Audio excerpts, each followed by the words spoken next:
есть небольшая доля людей, которые, в общем-то, и делают историю. Один ученый, он сказал, что во время Рамадана ты не имеешь права работать. Вот они будоражат. Состояние болота, оно совершенно неприемлемо.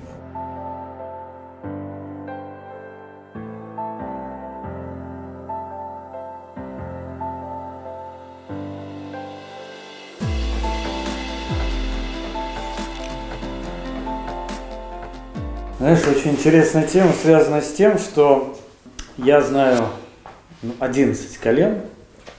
Машалла.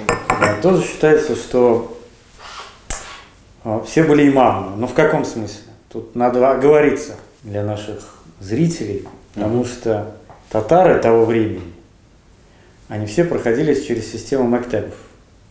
Ну, обучение. Да. И поэтому они имели право, да, возможность, потенциал быть имамами.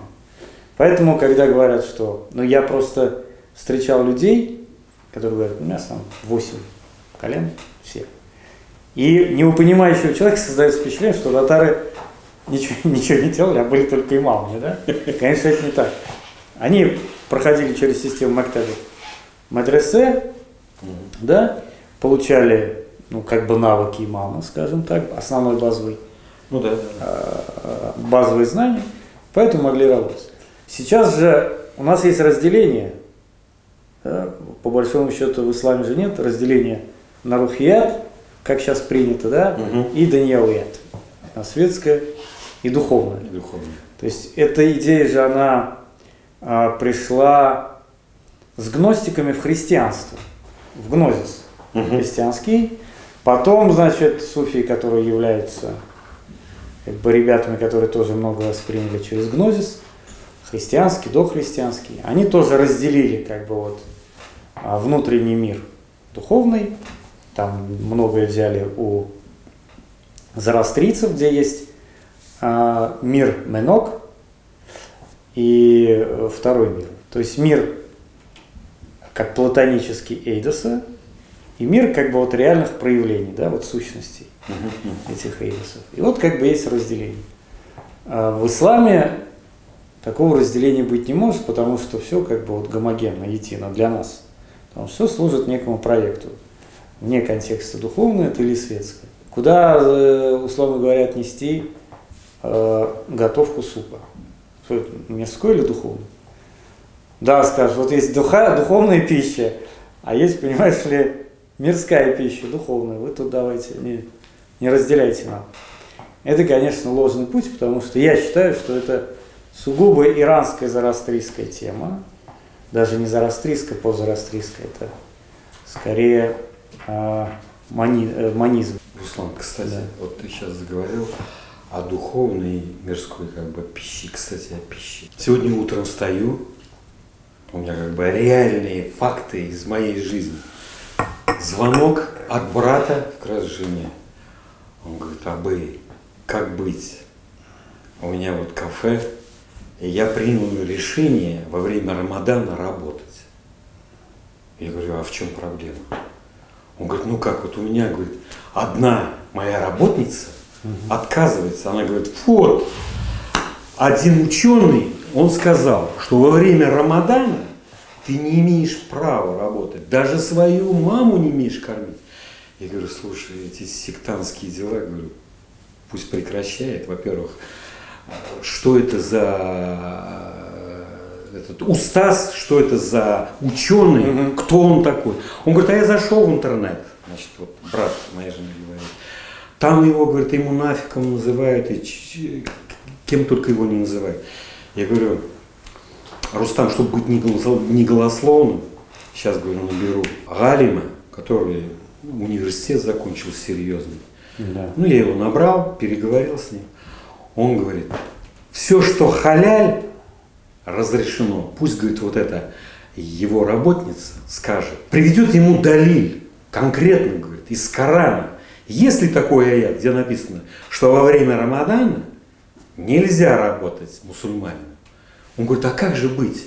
Как же быть, например, твое кафе, оно же кормит и тех, для кого не фарзом является И вот он привел пример 183, 184, 185 аяты суры Бакара и 175 аят Бакара. Говорит, вот пусть приведет пример этой работницы, пусть она, говорит, прочтет и приведет доказательства того, что в Коране где-то есть запрет.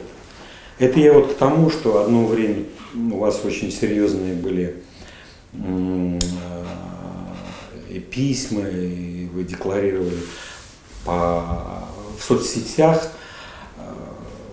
такая шла акция с теми, своего рода сектантскими отклонениями. Я сейчас конкретно не буду говорить, но вот об этом. Вот к слову о пище. Вот мы подошли достаточно к серьезной теме, связанная с тем, что есть стабильность.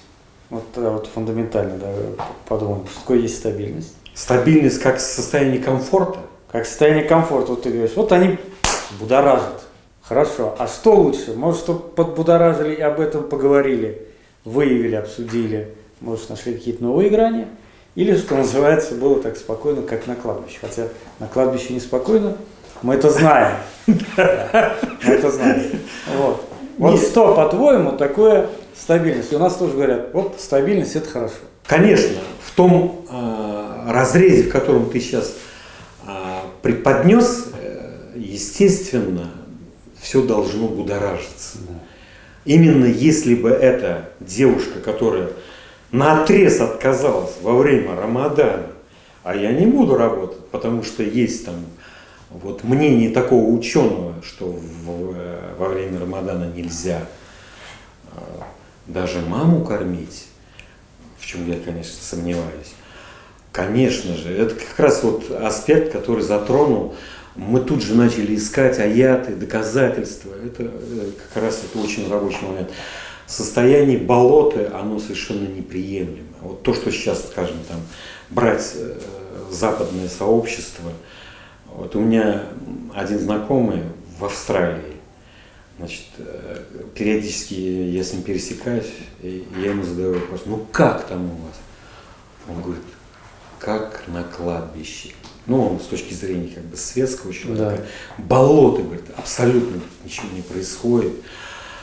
Единственная, говорит, какая-нибудь скандальная новость, это если кто-то из власть придержащих, вдруг там что-то. Но у тебя, значит, знакомый, он не обыватель. Потому что для обывателя самое прекрасное, что может быть, это когда ничего не происходит. Естественно. Вот ты течешь по, извиняюсь за тавтологию, ты плывешь по течению жизни. С другой стороны, вот мы тут недавно говорили про малый отряд. Есть небольшая доля людей, которые, в общем-то, и делают историю, да, если вот взять Шеллинга, гегелевский вот этот вот концепт, что через историю Дух Святой или Божий Дух как бы действует, да, тогда вот эти вот люди, они нужны, они все фиксируют. А для большинства, у меня есть один хороший знакомый, значит, наш Харун, он тоже живет в Чехии, он говорит, что тут тоже болото. Но когда ты общаешься с обывателем, он говорит, да все рахат. Что вы жалуетесь? Рахат лукум. Да, все ездит, все работает, welfare, социальное обеспечение, рахат. А есть люди, которые несут в себе вот это вот внутреннее нетождество со всем, что происходит, и они всегда, вот их называют то, что ты говоришь, то, что будоражит, или то, что недавно Тулеев назвал бузатеры. Да, вот есть какие-то бузатеры. Я имею в виду не провокаторы, а вот люди, которые несут в себе червоточину какой-то, да, и эти люди, кстати говоря, и несут смысловое предназначение истории. Как вот ты считаешь? Ты знаешь, вот когда ты рассмотрел это с точки зрения, произнес таких немецких философов, да. Гегель, там, слова такие, то у меня возникла мысль про таких, но их уже сейчас превратили в такие бренды, совершенно такие знаковые фигуры, как, например, Че Гевара. Вот они совершили революцию. Че Гевара, Фидель Кастро, Рауль Кастро, все там, советское государство помогло им. Он стал министром торговли, Ну все прекрасно, революция состоялась. Нет, что он делает? Он отказывается от всего и едет куда? В Боливию. Вот почему, я вот себе задавал вопрос, почему человек, который достиг, казалось бы, цели, то есть буквально через там, сколько там километров до Америки? 150, 200, 300? Ну, где-то так, да. Ну, не больше, не суть важно опять. Они, вот этот остров свободы, это же потрясающе. То есть группа пассионариев таких, то есть смели просто-напросто. Даже Америка там, уже в тот момент сверхдержава с ядерными боеголовками, она ничего не смогла сделать. Почему человек вдруг бросает все, идет туда и зная о том, что рано или поздно он все равно погибнет? Потому что, как мы с тобой уже неоднократно обсуждали, и тема достаточно, ну, для нас понятна, что эти люди несут в себе идею смерти как фактор того, что их смерть является свидетельством их отношения к несправедливости, которое, как мы понимаем, тотально и не тотальный анализ потому, что есть эти люди, в которых как раз искра Божия, или там Рух Аллах, он является активной фазой. Но для меня была очень интересная такая фактология про Че Гевару. Ну, это, скорее всего, миф, как он стал министром финансов. Якобы вот когда они победили, было большое собрание, там где-то в актовом зале, и он сидел на задних рядах, ничего не слышал. Ну, понятно, акустика не как современная. И с президиума кричат: есть среди вас финансист. Значит, в какой-то момент до Че Гевары доходит, и он вместо финансиста послушал с коммунистом, говорит: я. Что, серьезно? Ну, это понятно, что это миф, конечно, это миф. Его просто забрендировали, но Че Гевара это просто вот такой яркий образ человека-воина, и известно, как он, у него сформировались просто взгляды. Ну, это известно его мотоциклетное путешествие, да, по... Да, я смотрел фильм, кстати. Да, фильм хороший по Латинской Америке, вот, где он увидел воочию всю эту несправедливость. А вот, Руслан, если рассмотреть этот вопрос с точки зрения, а не было ли в нем вот этого инстинкта самоубийцы? Ну, это такой дионисийско, как бы вот христианско-гностический, да, что он умирает, потом воскрешает уже в другом... Они же ведь были неверующими людьми, вот скажем, Че Гевара, он же был, по-моему, неверующий человек. Да, он был неверующий, но, понимаешь, их... В классическом понимании. Да, но мы ведь недаром заострили тему на истории, что есть провиденциальный замысел Всевышнего. Да. Исторический процесс – это проекция его провиденциального замысла на человеческом уровне, да, на метаисторическом. И Че Гевара, вот есть споры по поводу Зулькарнайна. Да, да. Александра Македонского. Те же претензии, вот он там примерял там шапку Аполлона, что он вот там верующий, неверующий. Идея-то в чем? Что он есть лишь инструмент, через который Всевышний проявляет в истории некий свой замысел, да? Ну да. Вот. Здесь, да. И надо смотреть поверх этого, да, вот поверх этого. Значит, мне кажется, что с Че Геварой примерно то же самое. Символ борца. По поводу самоубийства есть очень хорошая вещь. Был такой, если помнишь, Хьюи Ньютон, один из лидеров черных пантер в Соединенных Штатах. Ну как? Да? Так вот, Хьюи Ньютон выдвинул следующий тезис, что есть революционное самоубийство, есть самоубийство, а есть как бы революционный акт, скажем, осознанного пути на смерть как фактор вызова. Он говорит, что самоубийство революционное – это от слабости. Человек не может, и все, умирает. Ну да, он знает.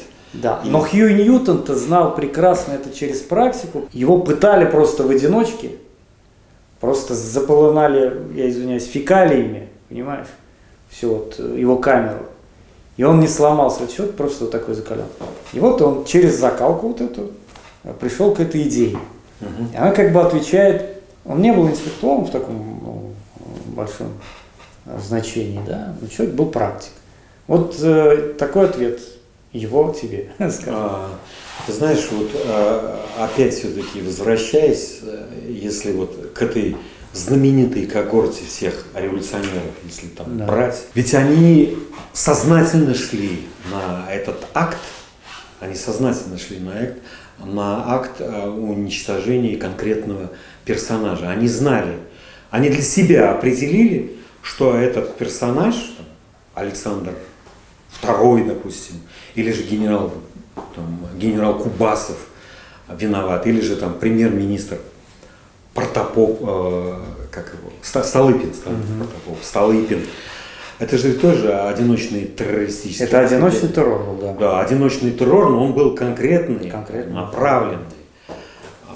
Здесь, понимаешь, вот очень интересная тема, она выходит. Я столкнулся с ней, это когда начал интересоваться корнями насилия. Сейчас основной постулат, скажем там, западного сообщества, насилие – это страшно. Да. Точно так же, как и боль. Еще мархум Гейдар Джахидович говорил, боль – это неприемлемо, боль – это что-то страшное. А сейчас получается, что у нас? У нас получается, что насилие с помощью ювенальной юстиции, с помощью вообще всего образа жизни, западного образа жизни, насилие, оно как бы выносится за рамки, оно вообще неприемлемо никак. Как оно может быть неприемлемо, если насилие, оно априори, оно заложено в человеке? Вшито, да, в человеке. Оно вшито, оно как некий чип. Человек рождается. Я тебя, извини, перебью в подтверждение твоих слов, да, что история эта началась с убийством брата. Да? Да, это фактор трансцендентности насилия, как вот части истории. Потом, для меня вообще интересно было, вот ты говоришь, генезис насилия, но для меня он более или менее понятен вот в этом ключе, что насилие, то есть вот западное общество, так называемое общество нового времени, я думаю, что это произошло после Второй мировой войны, когда насилие вытеснилось на периферию, да, и насилие стало эксклюзивным аспектом власти. Ведь кто-то инициирует этот момент. Почему, допустим, тоже насилие должно уйти на периферию? И вообще момент насилия, когда оно выходит на передний план, опять это же кто-то инициирует. То есть насилие как форма существования вообще цивилизации, если можно так сказать, оно же ведь проецируется, я не знаю, через войну, бесспорно. Воспитание. Конечно. Потом, вот вспомним коранический аят, когда Всевышний создал Адам, алейхиссалам, и ангелы сказали, как же так, о Аллах, ведь они будут проливать кровь и сеять нечестие. То есть кровь и насилие, ну вот как мы уже определили, это атрибут, ну как бы вот истории, как бы бытия. Но вот эти вот планировщики истории, они выносят насилие. Почему? Потому что насилие есть потенциал к бунту низов против верхов. Я думаю, вот все общества нового времени, все, кроме архаических, да, там Полинезии, Макронезии и так далее, они все находятся вот в этом коконе как бы ненасилия, легитимного ненасилия. Я сына взял и бросил. Фундаментальнее, чем, значит, родовая травма.